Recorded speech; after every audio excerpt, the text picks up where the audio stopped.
بسم اللہ الرحمن الرحیم۔ السلام علیکم سامعین، امید ہے کہ آپ سب خیریت سے ہوں گے اور ہمارے اس چینل کے کنٹینٹ کو خوب انجوائے بھی کر رہے ہوں گے۔ آج کی ایپیسوڈ شروع کرنے سے پہلے آپ سب سے میری درخواست ہے کہ اگر آپ کو ہمارے اس چینل کا کنٹینٹ پسند آ رہا ہے تو پلیز لازمی ہمارے اس چینل کو سبسکرائب بھی کر دیا کریں اور شیئر اور لائک بھی کر دیا کریں۔ اور اگر آپ لوگ اپنی مرضی کا کوئی بھی ناول سننا چاہتے ہیں تو کمنٹ میں آپ اپنی ناول کی پسندیدہ ناول کا اظہار کر سکتے ہیں، ہم آپ کے لیے وہ ناول ضرور پڑھیں گے۔ اور ہمارے اس ناول کا نام ہے، جو بھی ہم پڑھ رہے ہیں، اس کا نام ہے بخت، اور یہ تحریر ہے مہرالنساء شامیر کی۔ چلیے آج یہ ہماری ایپیسوڈ کو شروع کرتے ہیں۔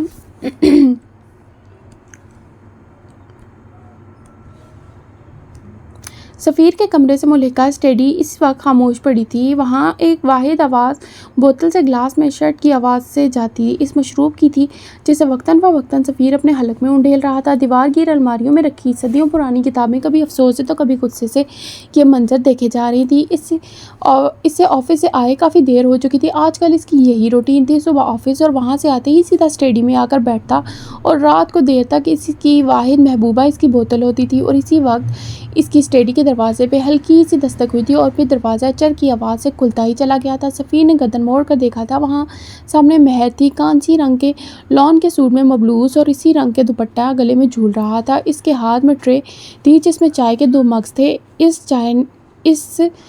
چائے کے ٹرے کو شیشے کی چھوٹی سی میز پہ رکھا تھا اور ایک مگ اٹھا کر سفیر کے پاس صوفے پہ بیٹھ گئی تھی۔ اس کی بھوری آنکھوں میں افسوس تھا۔ میں آپ کے لیے چائے لائی ہوں، آپ کو بہت پسند ہے نا؟ آپ اس کو تو ہٹائیں، کیوں اپنا دل جلا رہے ہیں؟ وہ اس کے ہاتھ سے گلاس لیتے ہوئے بول رہی تھی۔ سفیر نے ایک ناپسندیدہ نظر اس پہ ڈالی تھی اور گلاس پہ اپنی گرفت مزید سخت کر دی تھی۔ میرے معاملات میں نہ بولو مہر، وہ درستگی سے کہہ رہا تھا۔ ایک بار پھر گلاس کو منہ سے لگا لیا تھا۔ میں آپ کے لیے چائے لائی ہوں، اسے پی کر تو دیکھیں۔ وہ ایک بار پھر مصر ہوئی تھی۔ کیا یہ چائے بالکل ویسی ہے جیسے خالہ بناتی ہے؟ اس کا لہجہ ایک دم بدل گیا تھا۔ اس کی سرخ ہوتی آنکھوں میں اب کی حسرت تھی۔ مہر کو لگا تھا اب وہاں اس کا ہونا بالکل فضول ہے۔ میں خالہ جیسی چائے نہیں بنا سکتی۔ سفیر، اس کا لہجہ سپاٹ تھا۔ تو پھر پھینک دو اس کو، مجھے نہیں چاہیے۔ وہ جی بھر کر بدمزہ ہوا تھا۔ سفیر، یہ سب کیوں کر رہے ہیں آپ؟ اس سے بس آپ کو ہی تکلیف ہوگی، موو آن کریں، جو ہونا تھا وہ ہو گیا ہے۔ مہر نے اب کے بار بھی ہار نہیں مانی تھی۔ میں گلٹ میں ہوں، موو آن کیسے کروں؟ آنکھیں بند کر کے بڑبڑایا تھا۔ کیسا گلٹ؟ آپ نے کیا کیا ہے؟ ایسی باتیں سوچ کر خود کو کیوں ہلکان کر رہے ہیں آپ؟ اس نے آنکھیں کھول لی تھیں۔ اب وہ سہمی سی نظروں سے مہر کو دیکھ رہا تھا۔ مہر مجھ سے قتل ہو گیا ہے، وہ اٹک اٹک کر بول رہا تھا۔ میں نے بڑے پاپا کو مار دیا ہے، مجھ سے قتل ہو گیا ہے مہر۔ اس نے مہر کے دونوں ہاتھ اپنے ہاتھوں میں پکڑ لیے تھے۔ اس کی آنکھوں میں تھوڑی دیر پہلے والی سختی مفقود تھی، اب وہ ڈرا ہوا تھا۔ تم بتاؤ نا، میں کیا کروں؟ کیا کچھ ٹھیک ہو سکتا ہے؟ کچھ ایسا کرو کہ سب کچھ ٹھیک کر دوں۔ میں ان سے بہت پیار کرتا ہوں، مارنا نہیں چاہتا تھا، بس مجھ سے یہ ہو گیا۔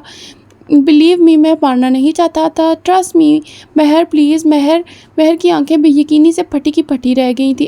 آپ ایسا کیسے کر سکتے ہیں؟ آپ نے کیا کیا ہے؟ وہ بدوقت بول پائی تھی۔ سفیر نے کچھ نہیں کہا، اس نے ہارے ہوئے انداز میں سر جھکا لیا تھا، البتہ مہر کے ہاتھ اب بھی تھام رکھے تھے۔ آپ کا کوئی قصور نہیں ہے سفیر، اس رات آپ غصے میں تھے، غم میں تھے، کہہ دیا آپ نے کچھ۔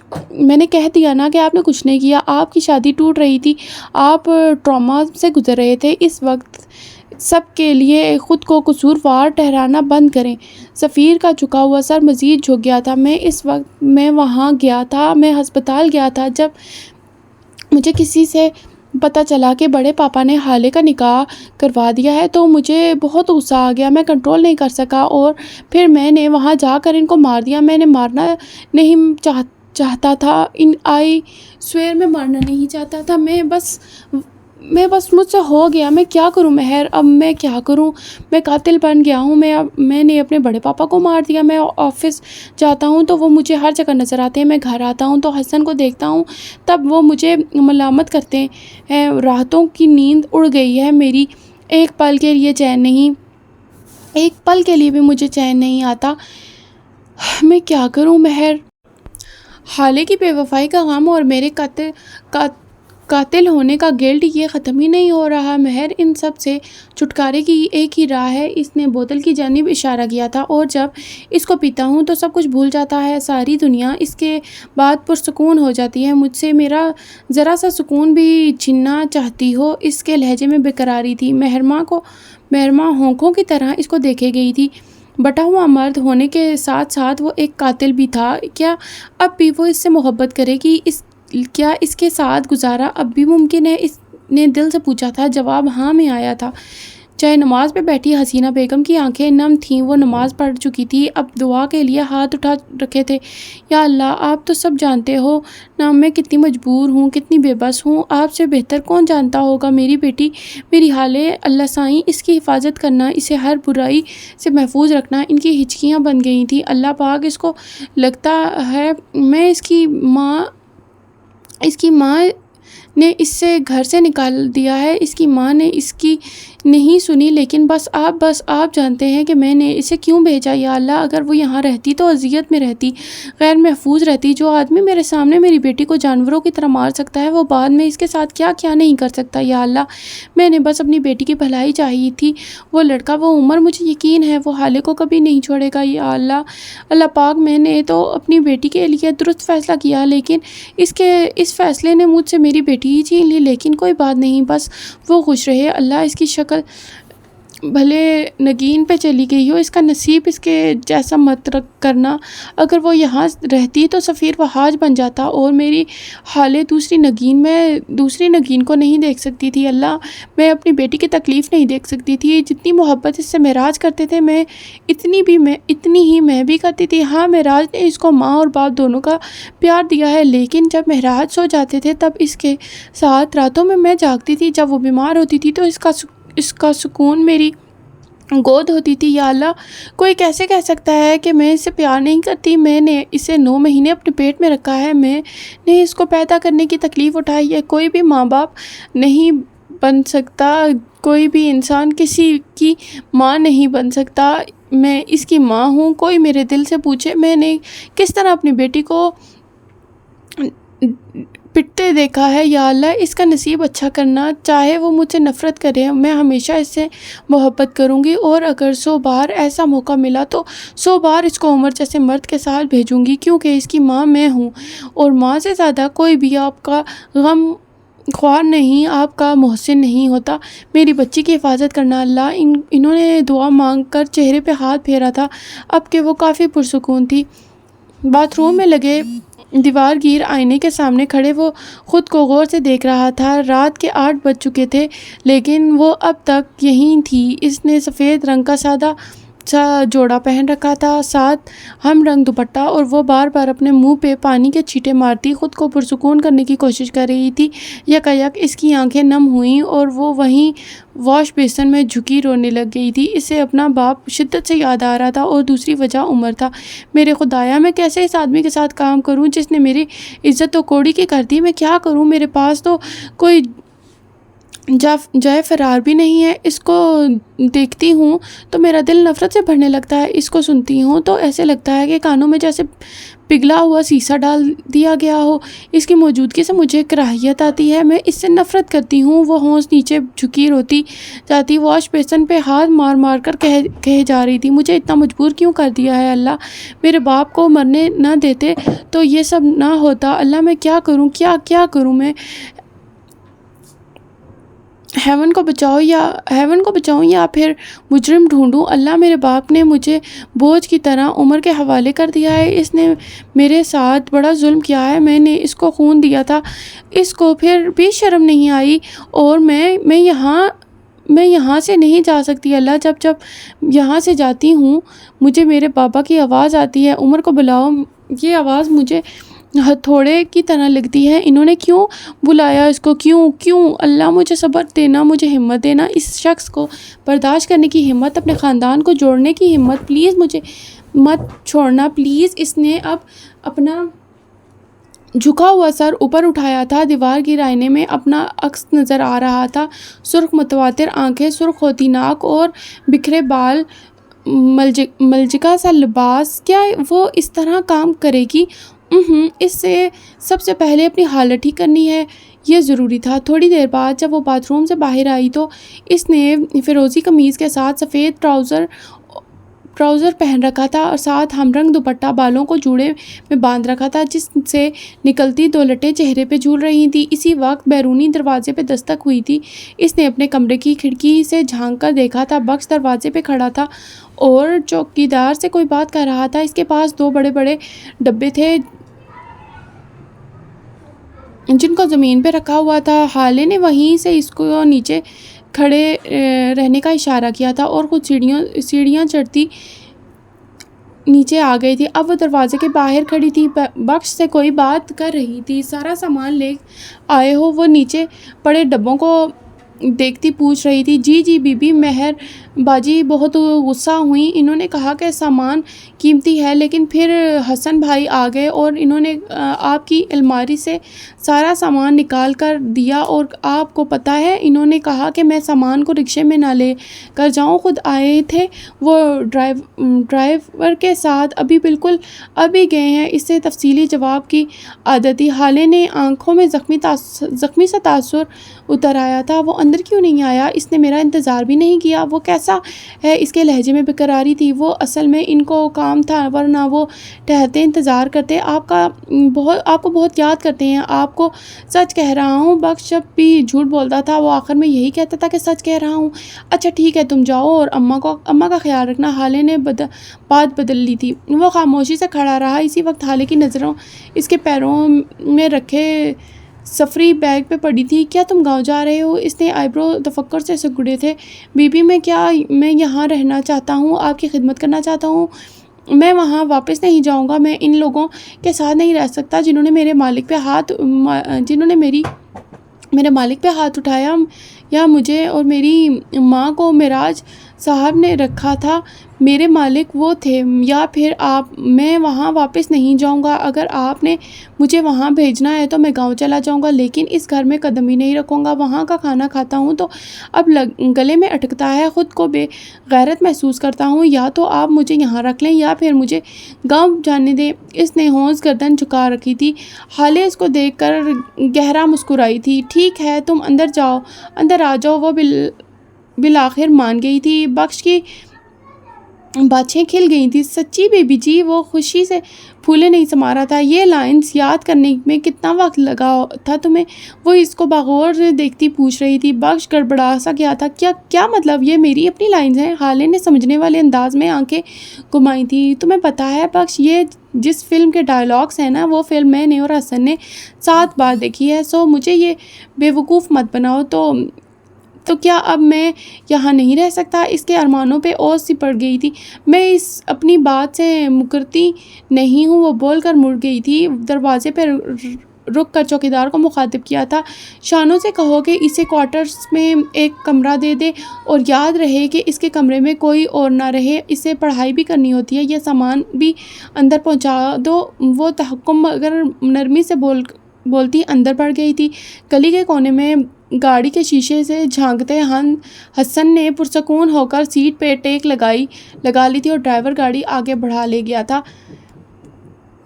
اسٹڈی کا دروازہ کھول کر وہ جب اندر داخل ہوئی تو اسے تینوں دیواروں پہ بس ریکس میں سجی کتابیں ہی نظر آئی تھیں۔ ایک دیوار مختلف تھی۔ اس دیوار پہ پینٹنگز لگی ہوئی تھی، باقی تینوں دیوار جیسے حسرت سے اس کو دیکھ رہی ہوں۔ اسٹڈی کافی کشادہ تھی۔ این بیچ میں ایک لکڑی کی میز رکھی ہوئی تھی۔ اس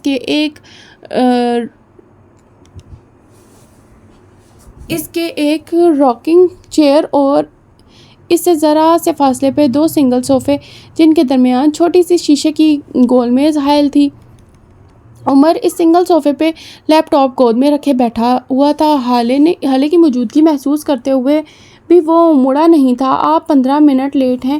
عمر، حیات کا وقت بہت قیمتی ہے، آئندہ دھیان رکھیے گا۔ وہ لیپ ٹاپ پہ نظریں جمائے سنجیدگی سے بول رہا تھا۔ تم نے کہا تھا کہ میں ان 6 ماہ میں ایک بار بھی تم سے طلاق کا مطالبہ نہیں کروں گی، اور مجھے یہاں تمہارے گھر میں رہنا ہوگا۔ منظور ہے؟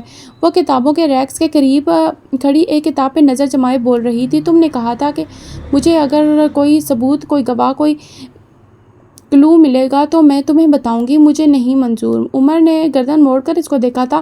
یہاں سے اس کا نیم رخ نظر آتا تھا۔ وہ پرسکون سی کہے جا رہی تھی، تم نے کہا تھا تم اپنے تعلقات، اپنی رقم مجھ پر خرچ کرو گے کیونکہ میں نے تم پہ احسان کیا ہے، اور اب تم بدلہ اتارو گے۔ نہیں منظور، میں نے تم پہ احسان اس لیے کیا تھا کہ کبھی بدلہ لوں۔ میں نے وہ سب اللہ کے لیے کیا تھا، اور اس کے لیے کیے کام کے بدلے وہ خود دیتا ہے۔ اور رہی رقم کی بات تو وہ جھکی تھی اور کاٹن میں سے مطلوبہ ڈبے نکالے تھے۔ وہ شاید جیولری کے ڈبے تھے، ایک نیلا اور ایک سرخ۔ اس نے دونوں ڈبے عمر کے سامنے رکھ دیے تھے۔ عمر نے اچنبھے سے ان دونوں ڈبوں کو دیکھا تھا۔ اس میں کیا ہے وہ، اور مجھے کیوں دیا ہے؟ وہ حیران تھا۔ اس میں میری جیولری ہے، میرے ڈائمنڈز، میرے پاس ان کی رسید نہیں ہے، ورنہ میں ان کو بیچ کر اپنا کام کرتی۔ لیکن خیر، تم تو میرے سو کالڈ شوہر ہونا، تو تمہیں بھلا رسید کی کیا ضرورت ہے؟ وہ آنکھیں پٹپٹاتی معصومیت سے پوچھ رہی تھی۔ میں نے سنا ہے عورتیں جس کے پاس اپنا زیور رکھتی ہیں اس کو سب سے زیادہ قابل اعتبار سمجھتی ہیں، تو کیا میں اپنے بارے میں یہی سمجھوں؟ حالے نے طنزیہ مسکراہٹ کے ساتھ اسے دیکھا تھا۔ تمہارے مقابلے میں گلی سے گزرتے کسی راہگیر پہ بھی اعتبار کر سکتی ہوں، لیکن تم پہ نہیں۔ میرے لیے تم دنیا کے سب سے زیادہ ناقابل اعتبار آدمی ہو، وہ خشک لہجے میں بولی تھی۔ عمر کی آنکھوں میں رنج اترا تھا۔ پھر کیوں دے رہی ہیں مجھے اتنا قیمتی زیور؟ بقول میراث سلطان آپ مر سکتی ہیں، لیکن اپنے ڈائمنڈز کسی کو نہیں دے سکتی، تو مجھ پہ یہ نوازش کیوں؟ کیونکہ تم ساری دنیا کو دھوکہ دے سکتے ہو، ساری دنیا کے ساتھ فراڈ کر سکتے ہو، لیکن میراث سلطان کے معاملے میں تم مخلص ہو۔ تم چاہ کر بھی ان کا گفٹ کیا ہوا زیور گما نہیں سکتے، نہ اس کے ذریعے مجھے دھوکہ دے سکتے ہو۔ اب تم اس کی حفاظت مجھ سے زیادہ کرو گے، میں جانتی ہوں۔ خیر سیلون کے باہر والی فوٹیج دکھاؤ مجھے۔ وہ اس کے ساتھ صوفے پہ بیٹھی بولی تھی۔ عمر نے خاموشی سے اسے ایک دو بٹن دبائے تھے، اور اب سکرین پہ سیلون سے باہر نکلتی حالے کی فوٹیج چل رہی تھی۔ تھوڑی دیر بعد وہ گاڑی میں بیٹھی دکھائی دے رہی تھی۔ حالے بغور ایک چیز کو نوٹ کرتی گئی۔ ویسے ایک بات ہے، آپ کے گاڑی کا رنگ وائٹ ہے اور یہ گاڑی آف وائٹ ہے، آپ اس میں کیسے بیٹھ گئیں؟ کیا آپ نے کلر پہ غور نہیں کیا تھا؟ وہ اسکرین کو دیکھتا نارمل لہجے میں پوچھ رہا تھا۔ حالے کی گردن میں گلٹی سی ابھر کر مدھم ہوئی تھی۔ تمہاری پلاننگ اتنی شاندار تھی کہ مجھے کسی چیز پہ غور کرنے کا موقع ہی نہیں ملا۔ وہ اپنی خفقت چھپانے کو سارا الزام اس پہ ڈال گئی تھی۔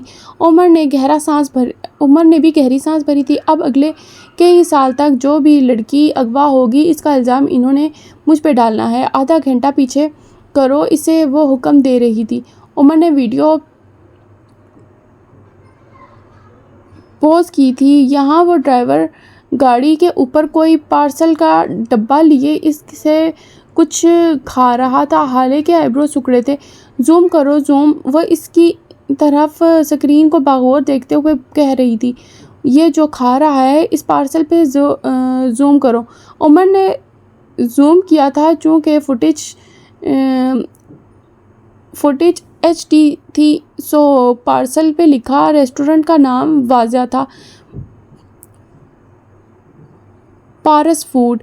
یہ ریسٹورنٹ میں جانتی ہوں، اس سیلون کے آگے جہاں گلی ختم ہوتی ہے، اس سے ذرا آگے یہ ریسٹورنٹ ہے۔ یہاں اس علاقے کا سب سے بہترین لازانیہ ملتی ہے۔ وہ اپنی دھن میں بولی تھی۔ ہمارے پاس اس وقت لازانیہ سے زیادہ بڑے مسئلے ہیں، اگر آپ غور فرمائیں، وہ جل کر بولا تھا۔ حالے نے قہر آلود نظروں سے اس کو دیکھا تھا۔ اس ریسٹورنٹ میں کوئی بھی مڈل کلاس آدمی نہیں جاتا، اور یہ ڈرائیور، اس کے پاس یہ پارسل ہے، مطلب یہ وہاں کسی سے ملنے گیا تھا یا پھر کوئی اس کے لیے کھانا لایا تھا۔ اب ہم ریسٹورنٹ کی فوٹیج میں دیکھیں گے کہ کون اس کے لیے کھانا لایا یا پھر وہ کس سے ملنے اس ریسٹورنٹ میں آیا۔ وہ سنجیدگی سے کہہ رہی تھی۔ عمر نے سراہتی نظروں سے اس کو دیکھا تھا۔ وہ ان مردوں میں سے نہیں تھا جن کو اگر خود سے زیادہ ذہین عورت مل جائے تو اس کو ڈی گریڈ کرنے لگ جائیں۔ میں فوٹیج کے لیے کال کر لوں؟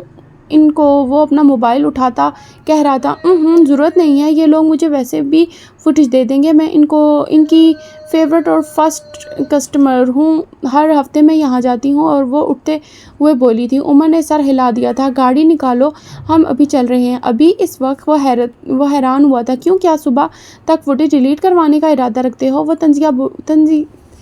تن سے بولی تھی۔ عمر کے چہرے کا رنگ بدلا تھا، وہ بغیر کچھ کہے اٹھ کھڑا ہوا تھا۔ ایک منٹ، اپنا فون مجھے دو۔ حالے نے اپنی ہتھیلی اس کے آگے پھیلائی تھی، لیکن کیوں؟ اس کے لہجے میں تعجب تھا۔ کیونکہ میں حالے سلطان، میں تم پر اعتبار نہیں کرتی۔ مجھے کیا پتا تم یہاں سے ریسٹورنٹ جاتے جاتے اپنے لوگوں کو بھیج کر ساری فوٹیج ڈیلیٹ کروا دو، اس لیے موبائل مجھے دے دو۔ عمر چند ثانیہ اس کو دیکھتا رہا اور پھر موبائل اس کی ہتھیلی پہ رکھ دیا۔ وہ اس عورت کو نہ نہیں کہہ سکتا تھا، اس کی اپنی مجبوریاں تھیں۔ وہ دونوں جب گیٹ کے باہر نکلے تو ہارون سامنے ہی کھڑا گاڑی کے بونٹ سے ٹیک لگائے کھڑا نظر آیا تھا۔ حالے کو دیکھ کر وہ تیز تیز قدم اٹھاتے اس کے قریب آیا تھا۔ خلاف توقع حالے رک گئی تھی۔ حالے، میری بات سن لو ایک بار پلیز، وہ اس کے قریب کھڑا ملتجی سا کہہ رہا تھا۔ بولو ہارون، شاہد کیا کہنا ہے؟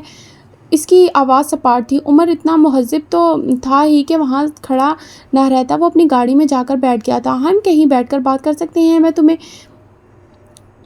ایکسپلین کر سکتا ہوں سب کچھ۔ تم ایک بار میرے ساتھ چلو تو بات کر لیتے ہیں۔ میری سنو، اپنی سناؤ، ہم دونوں کو اس کی ضرورت ہے۔ حالے، تمہیں کچھ کہنا ہے تو کہو۔ ہارون، مجھے اپنی سنانے کی کوئی ضرورت نہیں ہے، میں اپنے لیے خود کافی ہوں اور تم سے کوئی وضاحت نہیں چاہیے مجھے۔ جو کچھ ہوا اسے بھول جاؤ۔ اس کا لہجہ سنجیدہ تھا۔ ہارون بے چین ہوا تھا۔ مجھے معاف کر دو حالے، جو کچھ بھی ہوا وہ ایک غلط فہمی تھی۔ میں نے وہ سب کچھ تم سے انتقام کے لیے نہیں کیا، میں مجبور تھا۔ مجھ سے ناراض مت ہو، ہم دونوں دوست ہیں۔ مجھے سمجھو، میرے حالات کو سمجھو۔ مجھے اندازہ نہیں تھا یہاں پہ کیا حالات ہیں۔ میں نے تمہیں معاف کیا ہارون، ہر چیز کے لیے تم آزاد ہو۔ میں تم سے ناراض نہیں ہوں، کیونکہ ناراض ان سے ہوا جاتا ہے جن سے کوئی تعلق ہو۔ ہمارا ہر تعلق تمہاری اس گواہی نے ختم کر دیا ہے۔ اب تم میرے لیے کچھ بھی نہیں ہو۔ تم مجھے وضاحت مت دو، مجھ سے معافی مت مانگو۔ میں نے تمہاری وجہ سے جو کچھ جھیلا اس کا تمہیں اندازہ بھی نہیں ہے، اور اب مجھے فرق نہیں پڑتا، کیونکہ اب میرے پاس تمہارے دکھ سے زیادہ بڑے دکھ ہیں، تمہارے دھوکے سے بڑے دھوکے ہیں، تمہارے غم سے زیادہ بڑے غم ہیں۔ تم ہارون، تم اب میرے لیے کچھ بھی نہیں ہو۔ وہ معافی چاہیے نا؟ جاؤ، میں نے معاف کیا، آئندہ مجھے یہاں نظر مت آنا پلیز۔ تمہیں دیکھ کر مجھے تکلیف ہوتی ہے، اور آخری بات، ہم دوست تھے، اب نہیں ہیں۔ وہ کہہ کر رکی نہیں تھی، گاڑی کی طرف بڑھ گئی تھی۔ ہارون ششدر سا کھڑا رہ گیا تھا۔ تھوڑی دیر بعد جب وہ بولا تو حالے بہت دور جا چکی تھی۔ تم ہماری دوستی ختم نہیں کر سکتی حالے، یہ حق تمہیں نہیں ہے۔ اس نے حالے سے زیادہ خود کو یقین دلایا تھا۔ جھوٹی گواہیاں آپ کو اپنی ہی نظروں میں گرا دیتی ہیں۔ آج ہارون شاہد کو اندازہ ہوا تھا۔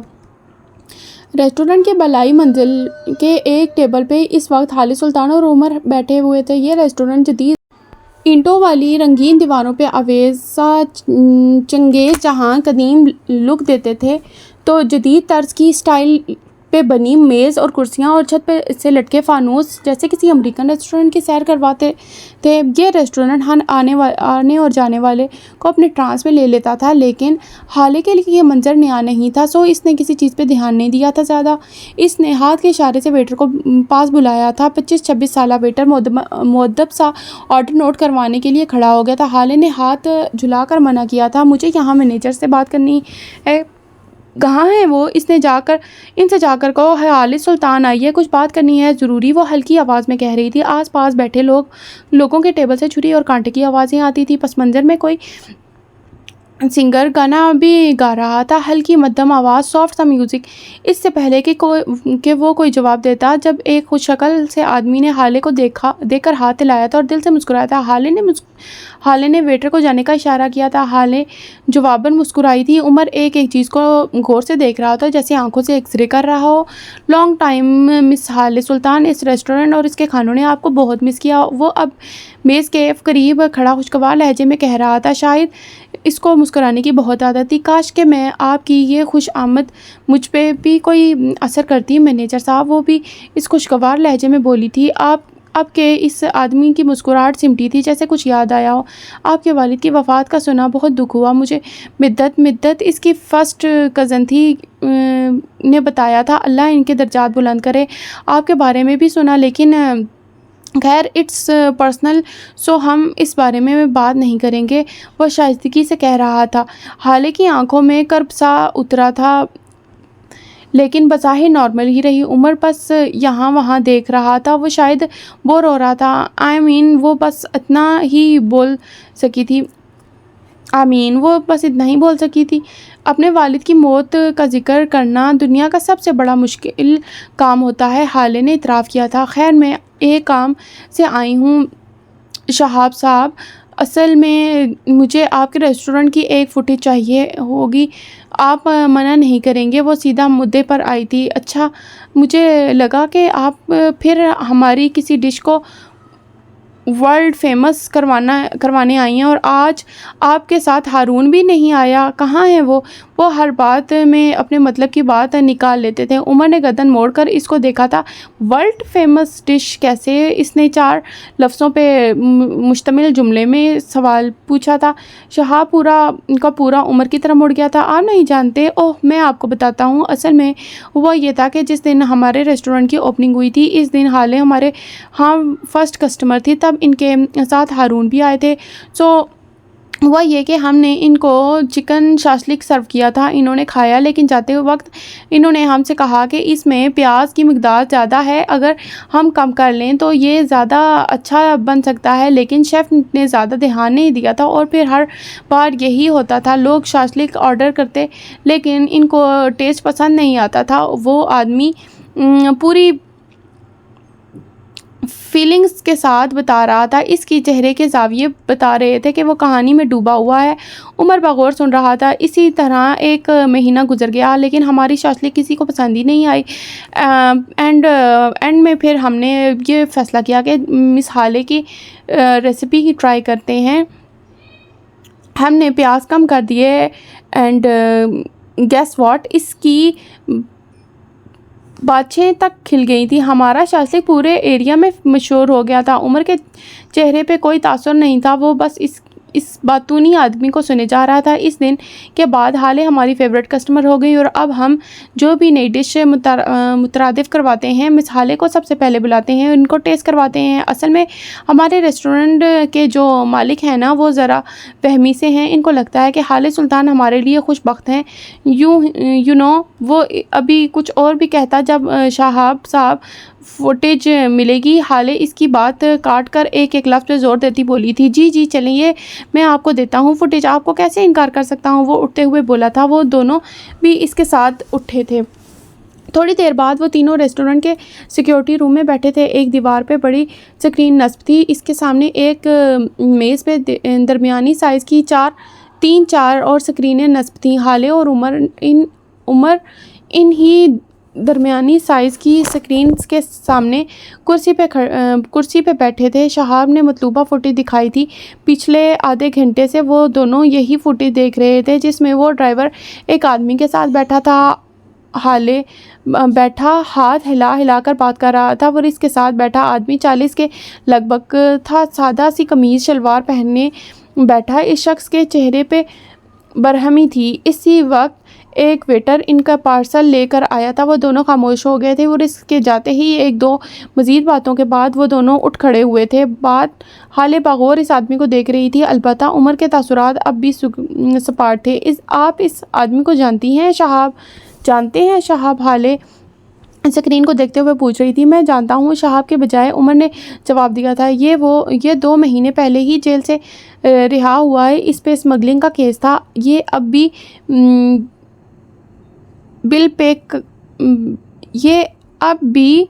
بیل پہ پھر رہا ہے۔ اس کے کیس کا انچارج انسپکٹر محمد خان تھا۔ میں اس سے ساری ڈیٹیلز لے لوں گا، یہاں پہ اور کچھ بھی کام کا نہیں ہے، چلنا چاہیے۔ وہ اٹھ کھڑا ہوا تھا۔ حالے اس کے ساتھ اٹھی تھی۔ اچانک ہی عمر کے ذہن میں کچھ کلک ہوا تھا، وہ واپس بیٹھ گیا تھا۔ حالے نے اچنبے سے اس کو دیکھا تھا۔ سر کچھ اور بھی چاہیے آپ کو؟ شہاب نے سوال کیا تھا۔ ہاں، آپ کے ریسٹورنٹ کے باہر کی فوٹیج، وہاں سے ساری سڑک کی فوٹیج آتی ہوگی نا؟ آپ نے کیمرے تو لگائے ہیں نا باہر؟ ای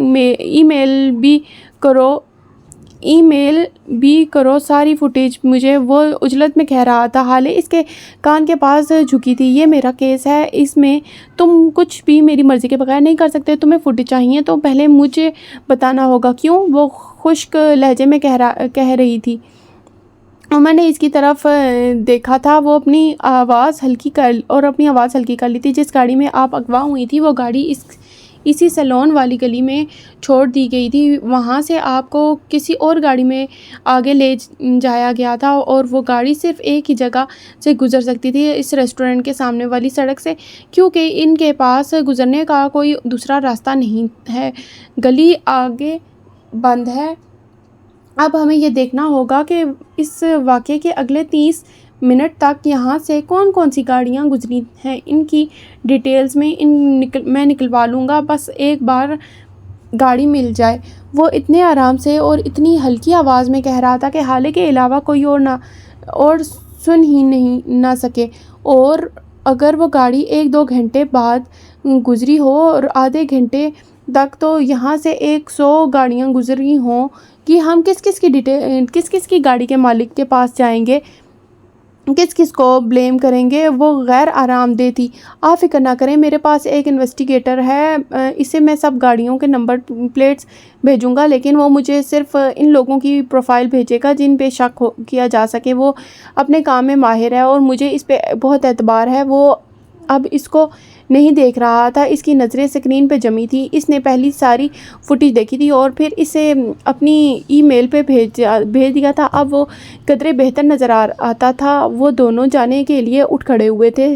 شہاب کے چہرے کے تاثرات صاف بتاتے تھے کہ اسے یہ عمر حیات کچھ خاص پسند نہیں آیا تھا۔ گاڑی میں بیٹھی حالے کھڑکی سے باہر دیکھ رہی تھی۔ اس کی آنکھوں میں ایک اداسی سی تھی۔ ہارون کو دیکھ کر دل چاہا تھا کہ اس سے ہر بات کہہ دے، لیکن پھر اگلے ہی لمحے جیسے دل سخت ہو گیا تھا۔ اس وقت بھی وہ اس کے بارے میں ہی سوچ رہی تھی۔ آدھا شہر وہ ہارون کے ساتھ جاتی رہی تھی اور کیا اتنی جلدی وہ اس کا نام اپنے نام کے ساتھ سے ہٹا سکتی تھی؟ کیا کوئی ایسی جگہ ہوگی جہاں اسے ہارون ایک بار بھی یاد نہ آئے؟ لاتعداد سوچیں تھیں جو اس کے دماغ میں تھی۔ پھر ایک دم سے معراج سلطان کا خیال آیا تھا۔ روح تک زخمی ہونے لگی تھی۔ اسی وقت عمر نے اس کو مخاطب کر لیا تھا۔ میرا فون مل سکتا ہے؟ میں اس انویسٹیگیٹر سے بات کر لوں؟ ابھی اتنی دیر نہیں ہوئی، اس کے گھر چلتے ہیں۔ تم کیا سمجھتے ہو میں پاگل ہوں؟ تمہارے ہائر کیے ہوئے انویسٹیگیٹرز پہ یقین کر لوں گی میں؟ وہ بھی تمہاری طرح کا ہوگا، جھوٹا اور فراڈ۔ مجھے تم سے جڑے لوگوں پہ اعتبار نہیں ہے۔ اپنا کام کر لو کہ میں اپنا کام کر لوں گی، وہ سپاٹ لہجے میں کہہ رہی تھی۔ وہ پیسے اور اپنے کام کے لیے معاملے میں اپنے باپ کی بھی نہیں مانتی۔ اپنا غلط کام بھی پوری ایمانداری سے کرتی ہے۔ اگر آپ اسے صرف 5,000 زیادہ دے دیں تو وہ اپنی ماں کی ڈیٹیلز بھی بھیج دے گی۔ وہ کام کے معاملے میں رشتہ داریاں کے قائل نہیں ہے۔ میں آپ کو اس لیے اس کا پتہ دے رہا ہوں کیونکہ میں یہاں کا حصہ ہوں، اس سسٹم میں سانس لیتا ہوں۔ میں مجھ سے بہتر یہاں کے لوگوں کو آپ نہیں جانتی۔ اپنی نفرت کو ایک طرف رکھیے اور ٹیم بن کر سوچیں۔ حالے نے جواب دیے بغیر گاڑی کا شیشہ نیچے کر لیا تھا۔ اے سی کے باوجود گھٹن سی ہو رہی تھی۔ کافی دیر کے خاموشی کے بعد وہ ایک بار پھر بولی تھی، جب اس دن میں نے نکاح کے لیے ہاں کہا تھا، کیا تب میرے بابا خوش ہوئے تھے؟ کیا انہوں نے اس بارے میں تم سے کچھ کہا تھا؟ اس کے لہجے میں انجانے سے خدشے تھے۔ عمر نے اس کو نہیں دیکھا تھا، وہ سامنے دیکھ رہا تھا۔ بہت دیر بعد حالے کو اس کی آواز سنائی دی۔ وہ بہت خوش تھے، بہت زیادہ خوش۔ انہوں نے مجھ سے کہا تھا کہ وہ اپنی زندگی میں دوسری بار اتنے خوش ہوئے ہیں۔ انہوں نے واقعی مجھ سے یہ کہا تھا۔ پہلی بار کب ہوئے تھے؟ وہ شاید کچھ اور سننا چاہتی تھی۔ جب آپ پیدا ہوئی تھیں، وہ عام سے لہجے میں بولا تھا۔ آپ کیوں پوچھ رہی ہیں؟ اس نے دوبارہ سوال کیا تھا۔ حالے نے گردن موڑ لی تھی۔ کافی دیر بعد جب وہ بولی تو عمر کو اس کی آواز گیلی سی لگی تھی۔ میں اپنے گلٹ کو ختم کرنا چاہتی ہوں، ورنہ یہ مجھے ختم کر دے گا۔ میں آخری بار اپنے بابا کے گلے نہیں لگی، یہ بات میرا دل چیرتی ہے۔ ہر روز ایسا لگتا ہے جیسے کسی نے میرے جسم پہ تیزاب پھینک دیا ہو، بالکل ویسے ہی جلن، ویسی ہی اذیت ہوتی ہے۔ ایسے میں مجھے ایک مرہم چاہیے جسے میں اپنے دل پہ رکھوں، کوئی ایسی بات جس کے آخر میں میرے بابا کو خوشی دی ہو۔ لیکن افسوس، جس بات نے ان کو خوشی دی وہ میرا سب سے بڑا غم ہے۔ وہ ہونس باہر دیکھتی بول رہی تھی۔ عمر نے گردن موڑ کر اس کو دیکھتے ہوئے بولنا شروع کیا تھا۔ کوئی بھی گلٹ کبھی دل سے ہمیشہ کے لیے نہیں نکالا جا سکتا۔ دل کے اندر کہیں نہ کہیں رہتا ہے، کبھی اپنے دوستوں سے جھگڑے کا گلٹ، کبھی محبوب کی باتیں نہ ماننے کا گلٹ، اور کبھی اپنے مرے ہوئے ماں باپ کو کسی نہ مانی گئی بات یا کبھی کسی ادھوری رہی خواہش کا گلٹ، ان کی خدمت نہ کرنے کا گلٹ، ان سے لڑنے یا اونچی آواز میں بات کرنے کا گلٹ۔ یقین مانیے یہ گلٹ دنیا کے ہر گلٹ سے بڑا ہوتا ہے۔ بات پھر وہی ہے، ہم اس کو نکال نہیں سکتے کچھ بھی کر کے۔ ہمیں کبھی اس کو ڈیل کرنا پڑتا ہے۔ آپ کو پتہ ہے گلٹ کو ڈیل کیسے کرتے ہیں؟ حالے جو باغور اس کی بات سن رہی تھی، اس کا سر بے اختیار نفی میں ہلا تھا۔ گلٹ کو ڈیل کرنے کے لیے ایک ہی طریقہ ہے، وہی کام، وہی غلطی دوبارہ نہ کریں، نہ دہرائیں، بس یہی کرنا ہوتا ہے۔ اگر دوست سے بنا بات جھگڑے ہیں تو اگلی بار ایسا نہ کرنے کا عہد کریں، معافی مانگ کر یا پھر دوبارہ بات کر کے تعلق کو بہتر کر لیں۔ اگر محبوب کی کوئی بات نہیں مانی، اس کی کوئی شرط پوری نہیں کی، اس کی نصیحت نہیں مانی، تو پہلے سوچیں کہ آیا وہ صحیح بھی تھا یا نہیں۔ خود کو سمجھ نہیں آ رہی تو کسی سے بات کرو، کسی سے شیئر کر لو اور پھر اپنی اصلاح کرو۔ دوبارہ وہی عمل مت دہرائیں۔ وہ سڑک کو دیکھتے ہوئے کہہ رہا تھا۔ اب آتے ہیں ماں باپ کے حوالے سے کوئی گلٹ۔ یہ گلٹ بہت بڑا ہوتا ہے۔ اگر ماں باپ سے جھگڑا یا بدتمیزی کا گلٹ ہو تو آئندہ ایسا نہ کریں، قسم کھا لو کہ اور واقعی ایسا نہ کرو۔ ان سے محبت سے بات کرو، اور اگر ان میں سے کوئی ایک نہیں رہا تو دوسرے پیرنٹس کی وہی بات مان کر اپنے گلٹ سے ڈیل کرو۔ اس طرح گلٹ ختم نہیں ہوگا، لیکن آپ مصروف ہو جائیں گے ایک اچھے اور مثبت کام میں، اور اس گلٹ کو آپ بہت پیچھے چھوڑ دیں گے اور اپنے اوپر حاوی ہونے کا موقع بھی نہیں دیں گے۔ اگر مل بھی گیا تو آپ اس کی آنکھوں میں آنکھیں ڈال کر کہہ سکتے ہو کہ آپ خود پہ کام کر رہے ہو، آپ خود کو بہتر بنا رہے ہو، آپ وہی غلطی دوبارہ نہیں کر رہے۔ تو اب اس سے کوئی حق نہیں پہنچتا کہ وہ تمہیں ختم کرے۔ اس سے اگر رہنا ہے تو دل کے کسی کونے میں سے سکتا رہے، لیکن آپ کو ہرٹ نہ کرے۔ وہ بول کر خاموش ہو گیا تھا۔ ایک طلسم سا تھا جو چھناکے سے ٹوٹا تھا۔ حالے بس اس کو دیکھ کر رہ گئی تھی۔ تمہارا بابا سے کیا تعلق تھا؟ حالے نے کافی دیر بعد ایک پھر سوال کیا تھا۔ معلوم کریں، وہ سڑک پہ نظر جمائے کہہ رہا تھا۔ ہر چیز تھالی میں پیش ہو کر نہیں مل سکتی، آپ کو خود ڈھونڈنا ہوگا۔ معلوم کریں، جان لگائیں، کچھ سوالات کے جواب پوچھنے نہیں ڈھونڈے جاتے ہیں۔ یہ بھی ایک ایسا ہی سوال ہے۔ حالے نے کوئی جواب نہیں دیا تھا۔ وہ اس سے پوچھنا چاہتی تھی کہ وہ اس کہانی کا وکٹم کیسے ہے، لیکن نہیں پوچھ سکی تھی۔ وہ اسے کیا کہتی کہ اس کے بابا نے خواب میں آ کر یہ سب بتایا ہے، یا پھر یہ کہتی کہ اسے یہ بھی یاد نہیں کہ وہ خواب تھا بھی کہ نہیں۔ اس کی بات کا کوئی لاجک نہیں تھا۔ وہ خاموش رہی، عمر بھی خاموش اسی سے ڈرائیو کرتا رہا۔ باہر آسمان سیاہ سے سیاہ تر ہوتا گیا تھا۔ سب کو ہمارا یہ چینل اور اس کا یہ کنٹینٹ پسند آ رہا ہوگا، اور ہمارا یہ دلچسپ سا ناول بھی پسند آ رہا ہوگا، اور آپ سبھی سننے والوں سے ہماری یہ گزارش ہے کہ ہمارے اس چینل کو سبسکرائب بھی کر دیں، شیئر اور کمنٹ بھی کریں۔ تھینک یو، اللہ حافظ۔